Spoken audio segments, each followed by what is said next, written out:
الكريم المنان على ما هدانا إلى الإسلام وأرشدنا للإيمان وأنزل هذا القرآن الكريم بالبرهان وأرسل لنا أفضل الرسل بأفصح اللسان فله الحمد والشكر على هذه النعم العظيمة والآلاء الجسيمة والصلاة والسلام على خير خلق الله وخاتم رسول الله الذي قال ما اجتمع قوم في بيت من بيوت الله يتلون كتاب الله ويتدارسونه فيما بينهم إلا نزلت عليهم السكينة وغشيتهم الرحمة وحفتهم الملائكة وذكرهم الله في من عنده وعلى آله وصحبه ومن اهتدى بهذه وبعد.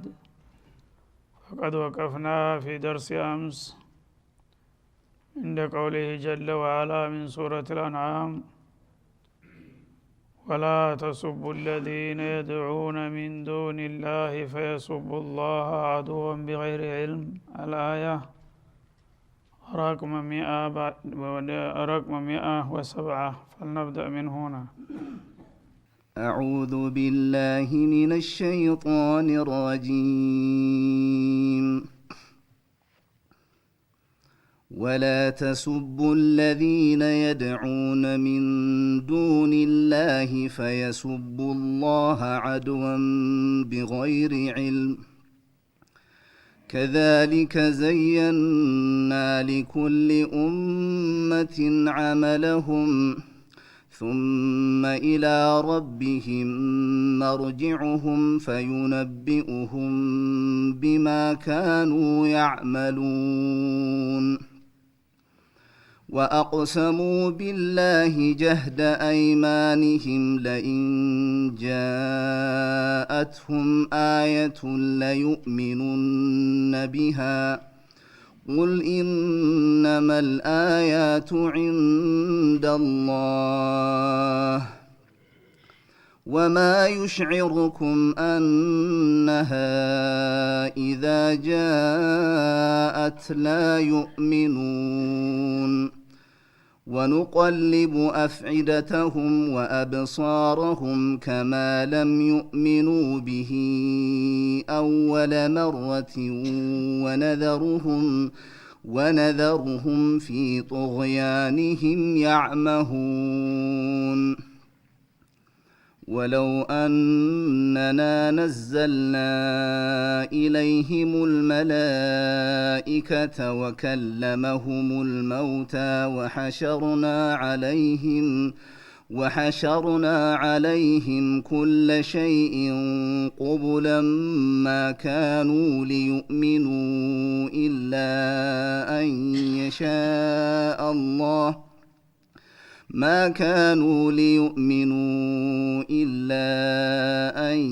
يشاء الله ولكن أكثرهم يجهلون. وكذلك جعلنا لكل نبي عدوا شياطين الإنس والجن يوحي بعضهم إلى بعض زخرف القول غرورا ولو شاء ربك ما فعلوه فذرهم وما يفترون. ولتصغى إليه أفئدة الذين لا يؤمنون بالآخرة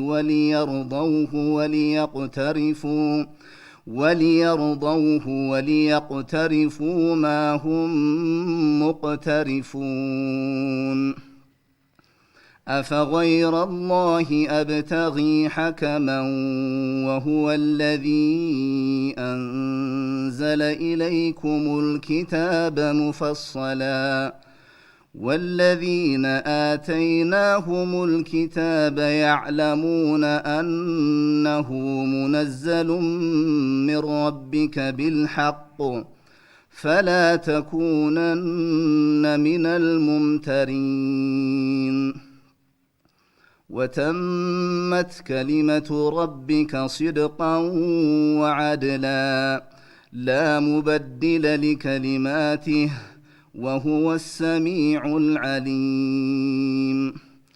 وإن تطع أكثر من في الأرض يضلوك عن سبيل الله إن يتبعون إلا الظن وإن هم إلا يخرصون إن ربك هو أعلم من يضل عن سبيله وهو أعلم بالمهتدين فكلوا مما ذكر اسم الله عليه إن كنتم بآياته مؤمنين وما لكم ألا تأكلوا مما ذكر اسم الله عليه وقد فصل لكم ما حرم عليكم إلا ما اضطررتم إليه وإن كثيرا ليضلون بأهوائهم بغير علم إن ربك هو أعلم بالمعتدين وذروا ظاهر الإثم وباطنه إن الذين يكسبون الإثم سيجزون بما كانوا يقترفون ولا تأكلوا مما لم يذكر اسم الله عليه وإنه لفسق وإن الشياطين ليوحون إلى أوليائهم ليجادلوكم وإن أطعتموهم إنكم لمشركون أومن كان ميتا فأحييناه وجعلنا له نورا يمشي به في الناس كمن مثله في الظلمات ليس بخارج منها كذلك زين للكافرين ما كانوا يعملون وكذلك جعلنا في كل قرية أكابر مجرميها ليمكروا فيها وما يمكرون إلا بأنفسهم وما يشعرون وإذا جاءتهم آية قالوا لن نؤمن حتى نؤتى مثل ما أوتي رسل الله أعلم حيث يجعل رسالته سيصيب الذين أجرموا صغار عند الله وعذاب شديد بما كانوا يمكرون يقول الله سبحانه وتعالى موجها عباده المؤمنين إلى الأسلوب الخير ولا تسبوا الذين يدعون من دون الله فيسبوا الله عدوا بغير علم الله سبحانه وتعالى باروچن أسلوب الدعوة يا دعوة ويميات ترار سلطنا زيبين بمتقوم ممرع يسطال ولا تسبوا الذين يدعون من دون الله كالله ليلا يهونو النگروች የሚያመልኩ የሆኑትን ሰዎች አምላኮቻቸውን በእነሱ አስተሳሰብ አምላክ ብለው የሚያከብሯቸውን ነገሮች አትስደቡ አትዝለፉ فيسبوا الله عدوا بغير علم እነሱ አምላኮቻቸው በሚሰደቡባቸው ጊዜ በደመ ነፍስ ተናደው ይነሱና የአላህን ክብር ባለማወቅ ደንበር አልፈው ጌታችሁን አላህን ይሰድባሉና ይላል እና ክፉ ተጣሪ ወይባውን ያከፋል እንደሚባለው አንተ የሰውን እምነት በምትዘልፍበት ጊዜ በተጨባጭ ያው ባጢል ነገር ነው ክብር የለውም ሊሰደብ ይገባው ነበር ግን የሚያስከትለውን መዘዝ በመፍራት ከዛ መቆጠብ ይኖርብሃል ማለት ነው አንተ አንድ ጣዖታዊ የሚያመልከውን ነገር ይሄ ድንጋይ ነው እኮ እንጨት ነው ምን ይሰማል ምንም ፋይዳ የለውም ምናምን ብለህ በማንቋሸሽ መልክ ከተናገርክ እሱ ደግሞ በአጠፋው እምነት የተነካ ብሎ ስለሚቆጠቁጠው ያንተስ ጌታ ምን ያደርጋል ሊልህ ይችላል ማለት ነው። ያኔ አንተ አላህን ለማሰደብ ሰበብ ሆንክ ማለት ነው። ስለዚህ የሰውን አምላክ ሰድባችሁ አታሰድቡኝ። ሰዎች እንግዲህ ወደ ተራ ስድብና ውዝግብ መግባት እንደሌለባቸው ነው የሚያሳየው ማለት ነው። ማንኛውም ሰው ወኩል ህዝብን በማለደህም ፈሪሁን እንደተባለው የሚያመልከውና የሚያምንበት ነገር ከዛ የተሻለ የለም ብሎ ነው የሚያምነው። በሱ አስተሳሰብ የመጨረሻ ቅዱስ አድርጎ ነው የሚይዘው ማለት ነው።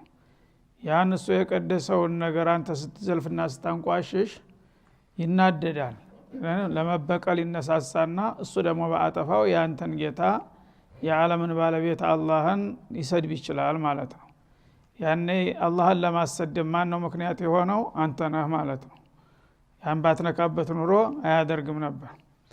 ስለዚህ የዚህ አይነት የዳዕዋ አካሃድ አያስፈልግም። ሰጣ ገባና አተካራ ውስጥ አትግቡ። ሐቁን ይሄ ነው የሚሻለው ብላችሁ ንገሯቸው። ከዛ በኋላ ራሳቸው አስበው ይወስኑ እንጂ የነሱን እምነት ከዘለፋችሁና ታንቋሸሻችሁ ግን እደራ ውስጥ ይገቡና እነሱ ደግሞ ያለ እውቀት አላህና የነሱ አምላክ ልዩነቱን አያውቁም፣ ማይሞች ናቸውና። ስለዚህ የኔ አምላክ ተሰደበ የሱንም አምላክ መስደብ አለብኝ በሚለው ነውና የሚወስደው። ማቀደሩላህ ሐቀ ቀድሪሂ አላህን ክብርና ግርማ ስለማያውቁ ያለ እውቀት ተነሳስተው ደንበር አልፈው እኔን እንዳሰድቡባቸው ይላል ማለት ነው። ስለዚህ ለጣዖቶቹ አዝኖ ሳይሆን ራሱን እንዳይሰደብ ሲል ነው ይሄን ያደረገው። ከዛሊከ ዘየና ሊኩሊ ኡመቲን አመለሁም፣ እንደዚህ እኮ ነው ለእያንዳንዱ ህዝብ ስራውን መልካም አድርገን ያሳየነው ይላል። ማንኛውም ሰው እንግዲህ ይሄ ነገር ጥሩ ነው ብሎ ያመነበትን እሱ ዘንዳ ተዛ የተሻለ ውብና ቅዱስ ነገር የለም። ሰዎች ያስተሳሰባቸው ምርኮኞች ናቸው ማለት ነው። ስለዚህ እነሱ የሚያከብሩት ነገር ሲነካባቸው ራሳቸውን መቆጣጠር አይችሉምና በደመ ነፍስ ተነሳስተው ያንተን ትክክለኛውን ጌታ እንዳይሰድቡ ሲባል የነሱን አትንኩ ይላል። እና ሁሉም ሰው እንግዲህ ተኔ የተሻለ አለ ብሎ ቢያምን ኑሮ መጀመሪያውንም ይመርጠው ነበረ። ግን እሱ ያመነበት የፈለገው ርኩስም ቢሆን በሱ ዘንዳ ቅዱስ ነው። የሱ ነገር ተተነካ ደግሞ በአጠፋው ያነካውን ክፍል የግድ መመለስ አለበት። ለዚህ ሲባል ሰድባችሁ እንዳታሰድቡኝ ይላል። ثم الى ربهم مرجعهم እና ማንኛውም ኡመት እንግዲህ በዚህ በዱንያ ላይ እስካለ ድረስ ትክክለኛ ነው ብሎ ያመነበትን ነገር ያመልካል፣ ይከላከልለታል፣ ይከራከርለታል። በመጨረሻ ግን እውነተኛውና ስተተኛው የሚለየው ወደ ጌታቸው ሲመለሱ ነው። የውመል ቂያማ ማን ውሸታም ማን እውነተኛ እንደሆነ ይለይለታል። እስከዛው ድረስ ግን ሁሉም አምላክ አለኝ ብሎ ስለሚፎካከር በዚህ መልክ እንዳትቀርቡ ይላል። ፈዩነቢኡሁም ቢማ ካኑ ያዕመሉን፣ የተለያየ እምነትና አመለካከት ያላቸውን ሰዎች እያንዳንዳቸው ይሰሩ የነበረውን ነገር ይነግራቸዋል። እንግዲህ አንተ ይሁዲ ነበርክ፣ በይሁዳ እምነት እንደዚህ ያደረከው ስተት ነው፣ አንተ ነስራኒ ነበርክ፣ አንተ ሹዩዒ ነበርክ፣ አንተ ወተኒ ነበርክ እያለ እያንዳንዱ ማንነቱንና አቋሙን እየገለጸ ውጤቱን ይሰጠዋል እዛ አውደማው ላይ ማለት ነው። እስከዛው ድረስ ግን ሁሉም በየበኩሉ እኔ ሐቀኛ ነኝ ብሎ ስለሚያምን እሱን ብትዘልፉትና ብትነክቡት እንደገና በአጠፋው እኔን ማሰደብ እንጂ ሌላ ውጤት አታመጡም ይላል። ስለዚህ ይሄ ትልቅ እስሉብ ነው ማለት ነው። ማንኛውም ሰው የራሱ የእምነቱ ምርኮኛ ስለሆነ ከኔ የተሻለ የለም ብሎ ነውና የሚያምነው። እሱ የሚቀድሰውን ነገር አንተ ስታንቋሽሽበት እሱ ደግሞ በአጠፋው ተነስቶ ያንተን ጌታ መዝለፉ የማይቀር ስለሆነ ለዛ ሲባል አግባቡን ጠብቃችሁ መሄድ አለባችሁ።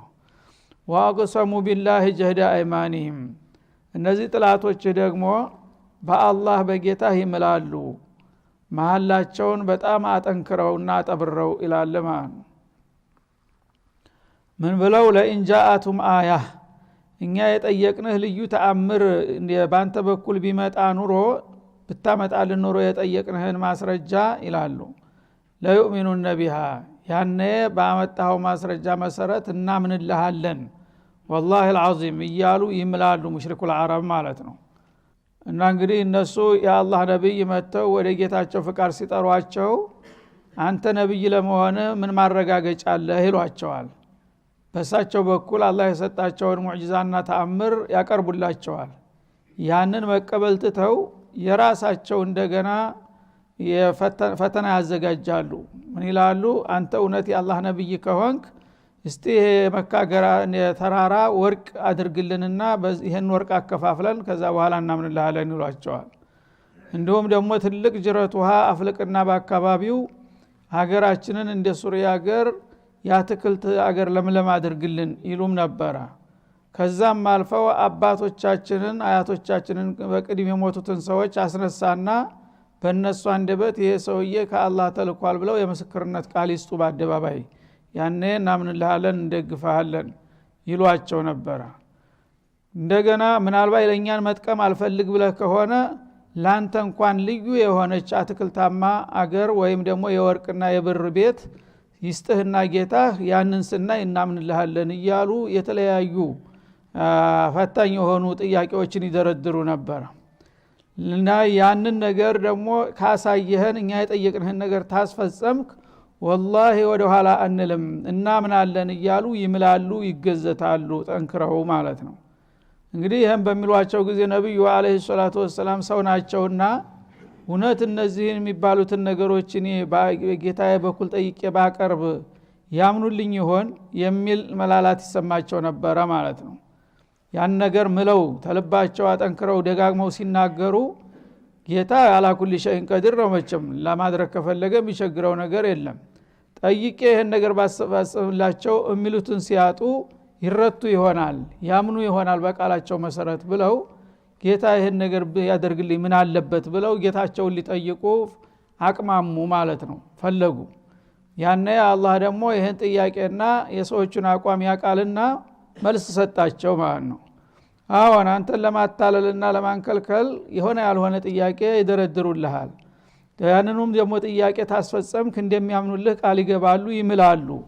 ዋቅሰሙ ቢላህ በአላህ ማሉ እኔም ሰምቻለሁ ሁኔታውን ይላል። ጀህደ አይማኒሂም እምነታቸው ደግሞ እንዲሁ ዝም ብሎ የቀልድ የቧልታ ሳይሆን በጣም ተልባቸው አምረውና አክረው ምለውልሃል። ለኢንጃአቱም አየቱን እነሱ የጠየቋቸው ተአምሮች በአንተ በኩል ቢመጡላቸው ለዩእሚኑነ ቢሃ በዛ በመጣው አያት እናምንብልሃለን ያንን አስመጣ እንጂ እኛ እናምናለን ዝግጁ ነን እያሉ እንደሚምሉልህ እኔም ሰምቻለሁ አውቃለሁ አለ። ቁል ኢነማ الآيات عند الله ለዛ አባባል መጀመሪያ የምትሰጠው መልስ እናንተ በኔ በኩል እንዲመጣላችሁ የምትፈልጉትን ተአምራት እኔ በጀብ ይዘውና ለማቅረብ ብችል ኑሮ ደስ ባለኝ ነበር። ግን ምን ይሆናል አላህ ዘንድ ነው ያለው። የምትጠይቁት ነገር ሁሉ አላህ ዘንድ ነው። አላህ ዘንድ ያለውን ደግሞ እሱ በፍቃዱ ታልሰጠ በስተቀር ማንም ሊያመጣ አይችልም ብለህ መልስላቸው በጥቅሉ ይላል። ወማ ይሽዒሩኩም አንሃ ኢዛ ጃአት ላ ዩእሚኑን ሱሐቦችም ጭምር ይህን ሲሰሙ ምን አለ አላህ ቃዲር ነው ይህን ያሉትን ሁሉ ታሉትን በላይ አድርጎ የሚሉትን ቢያሳጣቸውና እንዳምኑ ቢያደርጋቸው ምን ነበር እያሉ ይወተጉቱና ይመኙ ነበር። ያኔ አላህ ምን አለ? ወማ ይሽዒሩኩም አዩሃል ሙእሚኑን እናንተ ደግሞ ምን አውቃችሁ ነው አለ አነሃ هذه الآيات المقترحات من أعدائكم በጥላቶቻችሁ በኩል እንዲመጡ የሚጠየቁት ነገሮች إذا جاءت በጥያቄያቸው መሰረት ቢመጡና ቢቀርቡላቸው يؤمنون أو لا يؤمنون ያምናሉ ወይስ አያምኑም የሚለውን ውጤት ምን አውቃችሁ ነው ቢያመጣና ቢያሳምናቸው የምትሉት? አዎ ቅንነት ቢኖራቸውና ለማመን እንደሚፈልጉማ ባውቅ ኑሮ አደርግ ነበር። ግን እነሱ ለማድከምና ለማድረቅ እንጂ ይህን ጥያቄ የሚያነሱት አያቱንም ባመጣላቸው አያምኑም። እናንተ ግን በቀጥታ የጠየቁት ነገር ከተፈጸመላቸው ያምናሉ በሚል ተስፋ ልባችሁ ይንጠለጠላል። እናንተ ይመኑ አይመኑ ምን አሳወቃችሁና ነው በዚህ ጉዳይ ጣልቃ ገብታችሁ ደግሞ እናንተ ምን አለ ቢያረግ ይያላችሁ እምትተቹት አላቸው ማለት ነው። ስለዚህ እነሱ ታውን ቀደም ተሞክረዋል በሌላው ጊዜ ያን አያት ያሉትን ነገር በሚያጠው ጊዜ هذا سحر مبين ይላሉ። ይሄ ሟርት ነው ያው ተአምር ሳይሆን በአይናችን ላይ ብጅታ ፈጥረህብን ያልሆነው ነገር እንደሆነ አድርጎ ተኸይሎብን ነው እንጂ እውነት ሆኖ አይደለም ብለው የሚክዱ ሰዎች ናቸው። ይህን እንግዲህ እንደሚያረጉ እየታወቀ የእነሱን ጥያቄ መመለስ ማለት በእነሱ አሉባልታ መባዘን ማለት ነው። አላህን እንደገና ምናጫወቻ ማረጋቸው ነው። እስቲ እንዲህ አድርግና ታደረክና ምን ለሃለን ይላሉ። ያ ነገር ሲደረግላቸው ሌላ ትርጉም ይሰጡታል። ይሄ ከሆነ የአላህንና የረሱልን ክብር የሚነካ ነገር ነው ማለት ነው። ግን መጀመሪያውኑ ይሄን ነገር እንደሚያምኑ ባውቅ ኑሮ ባደረኩላቸው ነበር። እናንተ ግን ሰው ናችሁና እነሱን አምናችሁ ስለ እናምን ነበር ስላሏችሁ ብቻ ይሄን ነገር ቢያረግላቸው እያላችሁ ተወተውታላችሁ፣ ትመኛላችሁ። ይሄ ነገር ሲፈጸምላቸው ይመኑ አይመኑ ምን አሳወቃችሁ? እኔ ግን አውቃለሁና ነው ውጤቱን እንቢ ያልኳቸው ሲል መልስ ሰጠ ማለት ነው። ወለው አንና ነዘልና ኢለይሂም الملائكه እና ያነሷቸውንም ጥያቄዎች ሊጠቁሙ ወንቀልቡ አፍኢደተሁም ወአብሷረሁም እነዚህ ሰዎች ልቦቻቸውንና አይኖቻቸውን እንገለባብጣለን። እኛ እኮ የአካል ክፍሎቻቸው በእጃችን ናቸው ይላል። እነሱ እንደፈለጉ አይደለም። ልቦቻቸውንም ወደ እምነትም ሆነ ወደ ክህደት እንዲገለባበጡ የምናረገው እኛ ነን። አይኖቻቸውንም እንደዛው እኛ ነን የምናንቀሳቅሰው እና በዚህ መሰረት ከማ ለም يؤمنو به اول مره ይሄንን የጠየቁትን ነገር ብናስፈጽምላቸው እነሱ መጀመሪያውኑ ተአምሩ ከመምጣቱ በፊት ከነበረው አቋማቸው ፍንክች እንደማይሉ እናውቃለን ይላል። መጀመሪያም አለማመን ነው ያቋማቸውና ምርጫቸው አይደለም እንዴ? ይሄ የጠየቁት ነገር ደግሞ መጥቶ ቢደረደር ፊታቸው በዛው መጀመሪያ እንደካዱ ነው የሚቀጥሉት እንጂ ያቋም ለውጥ እንደማያደርጉ እናውቃለን ይላል አላህ Subhanahu Wa Ta'ala። ወነዘሩሁም ፊ ጡግያንሂም ያዕመሁን ይሄንን ስለምናቅ ያው አያቱን አምጥተን ያምኑልኛል ብሎ እንካሱክ እንደማለት ይጫወቱ ነው እነሱ። ስለዚህ እንደማያምኑ ካወቅኩኝ ይሄ ነገር ቢፈጸምላቸውም ያቋም ለውጥ አያረጉም፣ በከደታቸው ይገፋሉ ማለትን ስላወቅኩኝ ነው እኔ ለባቸውን በእጃቸው ነው ቀልባ አይናቸውን በኔ እጅ ነውና ያለው ይሄን ሁኔታ ስለማቅ ነው የነሱ መጫወቻ መሆን የለባቸውም ብዬ የተውኳቸው እንጂ እውነትማ ይሄን ነገር የሚያደርጉት ቢሆን ኑሮ ከናንተ በፊት እኔ ነበርኩ መልስ የምሰጠው ይላል ማለት ነው። ወነዘሩሁም ፊ ጡግያንሂም ያዕመሁን ሰዎቹ አቦላጮች ሙሽራኮች መሆናቸውን ስለምናቅ በጥሜታቸው ላይ እንደተዘፈቁ እንተዋቸዋለን እንጂ ከነሱ ጋር አብረን መንከላከል የለብንም በማለት መልስ ሰጠ ማለት ነው። እንግዲህ አንድ ሰው ቅንነት ካለው እንዲህ አድርግልኝና እንዲህ መልስ ሰጣለሁኝ ካለ ህጋዊ ጥያቄ ነው። ያን ነገር ታደርግለት አውቶማቲካሊ ችግሩ ይፈታል ማለት ነው። ግን እነዚህ ሰዎች ያድርግልን እያሉ የሚያቀርቧቸው ጥያቄዎች ቢደረጉ ሊያምኑ እንዳላደለ አላህ ያውቃል። እንግዲህ ወሳል ያደርቁ ነው ዝም ብለው ማለት ነው።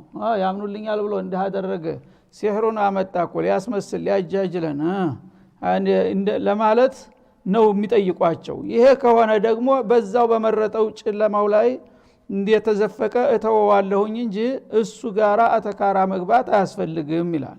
እና ፊ ጡግያንሂም ማለት የፊ ضلالهم በጥሜታቸው ውስጥ እንደተነከሩ በዛ ውስጥ እየተንቦጃቦጁ ሐቅና ባጢሉ የት እንደሆነ ሳያውቁና ሳይለዩ እንዲቀጥሉ እንተዋቸዋለን እንጂ የነሱ መጫወቻ መሆን አይገባም። ለዚህ ነው የነፈኳቸው እንጂ አቅቶኛ አይደለም ይላል ማለት። ከዚያም ወለው አንና ነዘልና ኢለይሂም الملائكه ከመቅተረሁ እነሱ እንደጠየቁት መላእክታም ይውረድልህ በገሃድ ብለው ነበር። አንተ ከአላህ በኩል ተሹም ያለሁኝ የነብይነት ማዕረግ ተሰጥቶኛልና እመኑልኝ ይያልክ ነው። ይህ አባባል ራስክን መሾም ነው አሏቸው። ማን ያቀልሃል ማን እንደሾመህ? ስለዚህ ጌታ ሹሞኛልና መርጦኛል ካልክ የጌታ መላእክቶች መጥተው ምስክርነት ይስጡ በአደባባይ። አሁን ይሄ ሰውዬ ከጌታ በኩል ተልቋል ተወክሏል ብለው እስቲ እነ ጅብሪልና ሚካኤል በገሃድ መጥተው እኛ ፊት የሹመትህን ደብዳቤ ያቀርቡልህ አሏቸው ማለት ነው። ያነ አላህ ምን አለ? ወለው አንና ነዘልና ኢለይሂም الملائكه ليشهدوا برسالتك አንተ መላክህን እንዲመሰክሩ የመላእክታ ጀማዓዎችን ብናወርድ ይላል። ወከለመሁም الموتى እንዲሁም ደግሞ አባቶቻችን አያቶቻችን ተመቃብር ወጥተው ይመስክሩልህ ለኢየሱስ ሙታን ተነስቶ እንደመሰከረ ይላሉ ማለት ነው። ያንንም ብናደርግላቸው አባቶቻቸው ተነስተው ልጆቻችን እነዚህ ይሄ ወንድማችሁ እኮ እውነትም ከጌታ ተልቋል ስለዚህ ተቀበሉት ተከተሉት ብለው መግለጫ ቢሰጡ እነ ቁሶይና አዲ መተው ማለት ነው። ወሐሸርና عليهم كل شيء قبلا ከዛም በላይ ካልጠየቁትም ጨምረን ማንኛውንም ለማስረጃነት የሚያስፈልገውን ነገር ፊት ለፊት በገፍ ብንደረድርላቸው አንድ ሁለት የሚባል ተአምር ሳይሆን በርካታ የሆነ ተአምር ብንደረድር ይላል ማካኑ ሊኡሚኑ እነዚህ ሰዎች የሚያምኑ አይደሉም። ለምን አቋም ይዘዋል። መጀመሪያ መህማ ተእቲና ቢህ ሚን አየት ሊተስሐረና ቢሃ እንዳሉት ቀውሙ ሙሳ የፈለገውን ታምር ብታመጣ ሲህር ነው ያው ልታሟረት ነውና ያደረከው አናምንልህም እንዳሉት እነዚህም አቋማቸው እንደዛ ነው ማለት ነው። ስለዚህ የመጣው ቢመጣ አላምንለትም የሚል አቋም ይዞ ያለ ውስጡን ከላይ ግን እንዲህ ብታረግ ኑሮ አምንልህ ነበር የሚል ሰው እየተጫወተብህ ነው ማለት ነው። አንተን እያንከለከለህ ነው ያለው። አንተ በተስፋ የማያምነውን ሰው አሳምናለሁ ይብለ የሆነ ያልሆነ ነገር ብትደረድር ዲካም ነው የምታተርፈው። በጥላትም ደግሞ መናቅ ነው። ያምኑልኛል መስሎ ታየው እያለ መሳለቂያ ነው የሚያደርግህ። ያ ነገር ባይኖርማ ኑሮ በቅንነትማ ቢጠይቁ ኑሮ ባደረኩት ነበር። ስለዚህ እነሱ የጠየቁት የመላእክት ምስክር ቡድን አንጥታ አስመስክር አሉ። ባስመሰክር መላእክት ሰው ዘንድ የሚመጣው በሰው ምስል ሆኖ ነው። እዛ ጊዜ ይሄማ ያው ያንተ ቢጤ ቅጥረኞች አምጥተህ ነው ያስመሰከርክልን መላእክት መሆኑን በምን እናረጋግጥ ይላል። ደግሞ መላእክት ነገና መላእክት በተፈጥሮ መልኩ ደግሞ እንዳይመጣ አይችሉም። እንኳን እነሱ ነብዩ ራሳቸው በተፈጥሮ መልኩ ጅብሪልን ማየት አይችሉም። በሰው ምስል ነው የግድ የሚመጣው። ስለዚህ ዶሮ ንክሻ ነው ማለት ነው። ምንም ፍጻሜ የሌለው ነገር ነው የሚሆነው። አንዱ ጥያቄ ሲመለስ ሌላ ጥያቄ እየወለደ ነው የሚሄደው። በመሆኑ ወከለመሁም ሞታ አባቶቻችን ተነስተው ሙታኖቹ ይመስክሩ አሉ። አባቶቻቸው ተነስተው ቢመሰክሩ አይ ይሄን ሰይጣን ጋራ ተመሳጥሮ በእኛ አባት ምስል አምጥቷቸው ነው የሚሉት ማለት ነው እንጂ የኔ አባት እንዴት ተሞተ በኋላ 30 ዓመት 40 ዓመት የቆየው አስከሬን እንዴት ይነሳል ይላል መልሶ። የዛ ጊዜ አንተ አባት ነው ብለህ እንደገና ለማሳመን ደግሞ ሌላ ችግር ውስጥ ትገባለህ ማለት ነው። ወሐሸርና عليهم كل شيء قبلا እነሱ የጠየቁት 4-5 ጥያቄ ቀርቶ በገፍ በሺ በ30 የሚቆጠረውን ቁንትን ተአምር ብናመጣም እንኳን እነዚህ ሰዎች አቋም ይዘዋል። የፈለገው ቢሆን አናምንለትም የሚል አቋም ስላላቸው ያን ነገር እንደማይለቃቸው ስለማቅ ነው የነፈኳቸው እንጂ እውነት እንደሚሉት ማቅንነት ቢኖራቸው መጀመሪያውንስ እዛ ተከራ ውስጥ ምን አገባቸው እኔም ደግሞ በሰጥም የሚጎዳይ ነገር አልነበረም ይላል። ቁቡለን ማለት ሙዓየነተን ሙዋጃሃተን ማለት ነው። የሚፈልጉት ነገር ሁሉ ፊት ለፊታቸው እንደዚህ እንደ ማዕረድ ቢሰበሰብላቸው ማያምኑም። ማካኑ ሊኡሚኑ የሆነው ቢሆን የመጣው ቢመጣ እነሱ የሚያምኑ እንዳላደሉ አቃለሁ። ኢላ አየሻ አላህ ቢሻንጂ ይላል። አላህ ከሻላቸው ቢሻማ ኑሮ አንድም ተአምር ሳይመጣ እንደና አቡበክር ሰተት ብለው ይገቡ ነበር። ግን አላህ ታልሻ እነሱ እንደሚደነፉትና እንደሚዝቱት እንዲያርግና እንዲናርግልሃለን የሚለውን እንደማያደርጉት አቃለሁኝ። እኔ ከፈለኩ ግን እዛ ትክርክርም ውስጥ ሳያስገባ በቀጥታ እንዳምኑ ላረጋቸው ምችል ነበር። ግን ላስገድድ አልፈልግም። ሰዎችን መከራለሁኝ እንጂ እጁን ጠምዝዤ በግድ መኑ አለለም። እኔ ብፈልግም ማኑሮ ይሄ ሁሉም ባላስፈለገ ነበር ይላል። ወላኪን አክثرهم يجهلون ግን ብዙዎቹ ሰዎች የአላህን ሕክማና ቁድራ አያውቁም ይስታሉ። የአላህን ያሰራር ስልት ቢገባቸው ኑሮ እንደዚህ ባላሉ ነበር። አማኞቹም ካዲዎቹም አማኞቹም ያሉት ነገር ቢደረግላቸው እኮ ሊያምኑ ይችሉ ነበር። እኛ ራሱ ጥያቄ መመለስ አቅቶን ነው እንጂ እነዚህ ሰዎች ሊገቡ ነበር እያሉ ይጃጃላሉ። አልገባህም አላህ ወላኪን አክثر الناس لا يعلمون ብዙዎቹ አያውቁም። ቢያውቁ ኑሮ ሂዳያና ضلال በአላህ እጅ ነው። የፈለገውን ሰው ሊያሳምነው ከፈለገ ያለምንም ማስረጃም እንዲያምን ያደርገዋል። የፈለገው ሂዳያ ያልሻለትን የፈለገው ማስረጃ ቢደረደርም አያምንም። ይሄ ነው ምስጢሩ ይላል። ወሰለላሁ ዐለ ነብዩ ኢላሂ